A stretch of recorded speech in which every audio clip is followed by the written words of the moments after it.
Ngayong araw, dito lang kami sa bahay. At yung anak ko nga, yung dalawang anak ko nga, ayan, naglalaro. Kalaro ng kanyang dati. At yung isang anak ko naman, ay nanonood ng TV. Ayun nga, nagdadance-dance pa nga siya. At nag-stretching nga siya. Ayan, ginagawa niya yung nasa TV. Hindi nga maintindihan kung anong ginagawa niya. Oo, maharap-harap sa likod. At pati na nga akong bubuloy na rin sa sinasabi ko. Ano ba yan anak? Anong ginagawa mo sa sarili mo?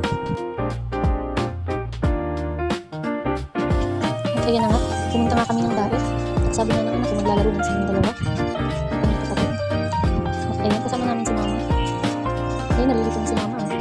Kung anong gagawin. Kasi nakakahilo talaga. Alam nyo ba yun? Yung isang anak ko naman, seryoso. Tingnan natin. Sige lang anak, maglaro pa kayo dyan, walang mahilo. Ayan, tuwang-tuwa ang mama lola niya. At yan, pagkalipas nga ng isang araw, pumunta nga kami ng Bagasbas. Ayan, thank you guys. Thank you for watching this video. Bye-bye.